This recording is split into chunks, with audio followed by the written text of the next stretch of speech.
အားလုံးပဲမင်္ဂလာပါဆိုရအချင်းမိတ်ဆွေတွေအားလုံးပဲမင်္ဂလာပါဗျာနော်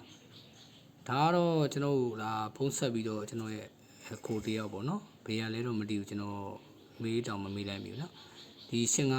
854မို့ရှိရင်တဲ့အကိုပြပေးပါတဲ့854မို့ရှိရင်ပြပေးပါဆိုတော့854မို့ရှိတော့ရှိတယ်ပေါ့နော်ကြိုက်ရင်တော့လာဆိုရအချင်းမိတ်ဆွေထိုးပေါ့နော်854ရဲ့အမူလေးကိုဆိုပြီးပြပေးလိုက်မယ်သူ6.89အပြေးကလေးနဲ့ဒီ854မူလေးကတော့သူလာနေတာပေါ့နော်ဒါကြိုက်ရင်တော့အကြိုက်သူရင်မိတ်ဆွေတွေဒါကစားကြည့်လို့ရအောင်လို့ဆိုရအခုတယောက်ကလည်းဖုန်းဆက်ပြီးတော့သူမွေးကနန်းလို့ပြောတာပဲကျွန်တော်တော့မသိဘူးဘယ်လိုလာတယ်မွေးကနန်းတော့ကျွန်တော်မသိဘူးပေါ့နော်သူကရှိရင်ပြပေးပါဆိုလို့အဲ့နဲ့ကျွန်တော်လည်းဒီဖိုင်လေးကိုဒါတင်လိုက်တာပေါ့နော်လေးကစီမူလေးပေါ့နော်လေးကစီအနိကအမူလေးပါပဲ854ရဲ့ဖြစ်စဉ်လေးပေါ့ကျွန်တော်မြင်ထားတာနဲ့သူကဖုန်းလမ်းဆက်ထားနေတာကွက်တီပေါ့နော်ကွက်တီပုံစံဖြစ်နေလို့ဒါပေမဲ့ကနန်းလိုင်းကိုတော့ကျွန်တော်ကမပြနိုင်ဘူးပေါ့ဗျာနော်ဘာလို့ဆိုတော့ကိုမြင်ထားတာနဲ့သူဖုန်းဆက်ထားနဲ့ဒါတိုက်ဆိုင်လို့ဆိုရတာထုတ်ပြလိုက်တာပေါ့နော်အဲ့တော့သူကဘယ်လိုလာလဲဆိုကျွန်တော်6.89အပြေးပေါ့နော်6.89အပြေးကဘယ်လိုလာလဲဆိုတော့ဒီတုံညာနဲ့ဒီတုံညာထိန်းနဲ့ဒီဆောင်နောက်ထောင်3လုံး6နဲ့ပေါင်းရင်6ပေါ့ဗျာနော်ဒီလိုကပိုရှင်းမှာပေါ့နော်ဒီနှစ်ခွန်တုံညာဆို3လုံးပေါင်းချင်း9အဲ့ဒီ9နဲ့ခွန်ပေးနေပေါင်းရင်6ပေါ့နော်6ပြီးတော့ခွန်ပေါ့ဗျာဒီ3လုံးပေါင်းချင်းဒီခွန်ပေါ့ဗျာဒီ3လုံးခွန်နဲ့တုံညာပေးနေပေါင်းရင်ခွန်ပေါ့ဗျာခွန်ပြီးတော့8ပေါ့ဗျာအဲ့ဒီ8ကဒီ3လုံးပေါင်းချင်း4နဲ့เนาะဒီ3လုံးပေါင်းချင်း4နဲ့4ပေးနေပေါင်းရင်8ပေါ့ဗျာเนาะဒီက6ဖြစ်မှာဆိုတော့ဒီကနန်း3လုံးပေါင်းချင်းက9ဖြစ်နေပေါ့ဗျာဒီ3လုံးပေါင်းချင်း9နဲ့ဒီ4ပေးနေမှာဒါ6မှာပေါ့ဒါ4ပေးပေါ့เนาะအစားလေးဆိုပြီးပြန်ပြပြီเนาะဒီ3ညာထိတ်နဲ့ဒီနောက်ထောင်3လုံး6နဲ့เนาะဒီ4လုံးပေါင်းပါဗျာ3ညာထိတ်နဲ့ဒီကနန်းနောက်ထောင်3လုံး6နဲ့ကို6လို့ဖြစ်တဲ့အချိန်မှာ6ထိန်းနဲ့ဒီကွာ30နဲ့လည်း6ပြီးရပါတော့6ပြီးတော့ခွန်ပေါ့နော်3ထိန်းနဲ့ဒီနောက်ထောင်3လုံး4နဲ့ပေါင်းရင်ခွန်ပေါ့နော်3ထိန်းနဲ့နောက်ထောင်3လုံး4နဲ့ပေါင်းရင်ခွန်လို့ဖြစ်ရင်3ညထိန်းနဲ့ကွာခွန်နဲ့ကလည်းဒီ3လုံးကလည်းခွန်လို့ဖြစ်ပြီးရပါတော့6ပြီးတော့ခွန်ပြီးတော့8ပေါ့နော်ဒီမှာကပြီးခဲ့တဲ့ပွဲမှာလည်း8ကထည့်သွားပြီနော်ခွန်ထိန်းနဲ့နောက်ထောင်3လုံး1နဲ့ခွန်ထိန်းနဲ့နောက်ထောင်3လုံး1နဲ့ကလည်း8လို့ရိုက်သွားပြီအဲ့မှာဒီ3ထိန်းနဲ့ကွာ9နဲ့ကလည်း8သွားပြီနော်6.8ပြီးတော့ဒီမှာ9ပေါ့နော်9ပေါ့ဒီတစ်ထိန်နဲ့ဒီနောက်ထောင်3လုံး8နဲ့ပေါင်းရင်9ပေါ့နော်တစ်ထိန်နဲ့နောက်ထောင်3လုံး8နဲ့ပေါင်းရင်9အဲ့အချိန်မှာခွန်ထိန်နဲ့ကွာ2နဲ့ကလည်း9လို့ရဲရမှာဆိုတော့ဒါ8ထိပ်4ပိတ်ပေါ့ဗျာနော်8ထိပ်စီ4ပိတ်မှုပေါ့နော်အဲ့ဒီ6.89အပြေးကကျွန်တော်ဒီမှာတွေက6.89ကအထောက်တော့ဒီမှာတော့ရှိတယ်ပေါ့နော်ဒီ3လုံးပေါင်းချင်းခွန်နော်3လုံးပေါင်းချင်းခွန်နဲ့9ပရိနဲ့ပေါင်းရင်6ပေါ့နော်ဒီ3လုံးပေါင်းချင်း3နဲ့4ပရိနဲ့ပေါင်းရင်ခွန်ပေါ့6ခွန်ပေါ့နော်ဒီကနေ့3လုံးပေါင်းချင်း3ညနဲ့ဒီ10ပရိနဲ့ပေါင်းရင်8 6ခွန်8ဒီ3လုံးပေါင်းချင်း9နဲ့ဒီ4ပရိနဲ့ပေါင်းရင်9ပေါ့နော်6ခွန်8 9တော့သူပြေးထိုင်ပေါ့နော်4ဘွဲတော့ပြေးထိုင်ပေါ့နော်အဲဒီ6ခွန်8 9ဆိုပြီးတော့ပြန်ကောက်လိုက်တာပေါ့နော်ရှင်းအောင်ဆိုပြီးပြလိုက်မယ်နော်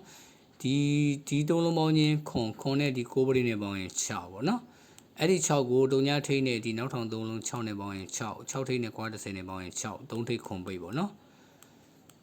6ပြီးတော့ခွန်ပေါ့နော်ဒီ3လုံးပေါင်းချင်းဒီ3နဲ့ဒီ4ပရိနဲ့ပေါင်းရင်ခွန်အဲ့ဒီခွန်ကို3ထိန်းနဲ့ဒီနောက်ထောင်3လုံး4နဲ့ပေါင်းရင်3ထိန်းနဲ့နောက်ထောင်3လုံး4နဲ့ပေါင်းရင်ခွန်ပေါ့နော်တုံညာထိန်းနဲ့ကွာခွန်နဲ့ပေါင်းရင်ခွန်ထိန်းတုံညာပိတ်ပေါ့နော်6ခွန်ပြီးတော့8ပေါ့နော်ဒီ3လုံးပေါင်းချင်းဒီတုံညာနဲ့ဒီ10ပရိနဲ့ပေါင်းရင်8အဲ့ဒီ8ကိုခွန်ထိန်းနဲ့နောက်ထောင်3လုံး1နဲ့ခွန်ထိန်းနဲ့နောက်ထောင်3လုံး1နဲ့8မယ်ပေါ့နော်3ထိန်းနဲ့ကွာ9နဲ့8မယ်1ထိန်း4ပိတ်ပေါ့ဗျာနော်6ခွန်8ပြီးတော့ဒီမှာ9တော့ဝင်ထားပြီပေါ့နော်ဒီ3လုံးပေါင်းချင်းဒီ3လုံးပေါင်းချင်းဒီ9နဲ့ဒီ4ပရိနဲ့9အဲ့ဒီကိုဆွေးတော့ဒီ1ထိန်းနဲ့ဒီနောက်ထောင်3လုံး8နဲ့9ကျင်တာနော်4ပိတ်ရပြီအဲ့ဒီအချိန်မှာဒီခွန်ထိန်းနဲ့ကွာ2နဲ့9ကျင်တာဆိုတော့ဒါ8ထိပ်စီ4ပိတ်ပေါ့နော်8ထိပ်4ပိတ်မှုပေါ့နော်အဲ့ဒီ8ထိပ်4ပိတ်မှုမှာကသူကတော့ရိုက်နေတာကတော့ဒါနှက်ခတ်တင်နေရိုက်နေပေါ့နော်ဒီမှာကရှင်းလုံးပေါင်းချင်း8ရဲ့နှက်ခတ်ဒီရှင်းလုံးပေါင်းချင်း1ပေါ့ဗျာနော် ဒီမှာကရှင်လုံးပေါင်းချင်း2ရဲ့နက်ကတိရှင်လုံးပေါင်းချင်း4ပေါ့ဗျာနော်ဒီမှာကရှင်လုံးပေါင်းချင်း6ရဲ့နက်ကတိရှင်လုံးပေါင်းချင်း9ပေါ့နော်ဒီမှာကရှင်လုံးပေါင်းချင်း9ရဲ့နက်ကတိရှင်လုံးပေါင်းချင်း3ဆိုရင်တော့ဒါက9ခါစီဖြစ်သွားမှာပေါ့နော်ရှင်လုံးပေါင်းချင်း3ဖြစ်အောင်9ခါစီပေါ့နော်ရှင်းပါပါနော်ဆွေးချင်းမိတ်ဆွေတွေရှင်နှလုံးပေါင်းချင်း8ရဲ့နက်ကတိ1ရှင်နှလုံး1ရှင်လုံးပေါင်းချင်း2ရဲ့နက်ကတိရှင်နှလုံး4ရှင်လုံးပေါင်းချင်း6ရဲ့နက်ကတိရှင်နှလုံး9ရှင်လုံးပေါင်းချင်း9ရဲ့နက်ကတိရှင်လုံးပေါင်းချင်း3ဆိုပြီးတော့ဝင်ရင်တော့ဒါ9ခါစီပေါ့နော်9ခါစီပေါ့အဲ့ဒါဆိုရင်အဲ့ဒီမှာက8ထိပ်စီးမူကလေးဒီမှာရှိတယ်တခါလေးပေါ့နော်ဒီ9နဲ့6နဲ့1ကို8နဲ့3နဲ့1တာပေါ့နော်9နဲ့6နဲ့1ဆိုရင်8နဲ့3နဲ့1တယ်6နဲ့3ညနဲ့6ဆိုရင်9နဲ့9နဲ့6တယ်ပေါ့ဗျာ3ညနဲ့3နဲ့3ဆိုရင်2နဲ့1နဲ့3နဲ့ပေါ့နော်3နဲ့9နဲ့3ညဆိုရင်2နဲ့8နဲ့ပြန်3ညလို့လဲထားတော့ကြိုက်တယ်ပေါ့ဗျာနော်အဲ့ဒါဟိုမှာဒီ3ညဒီ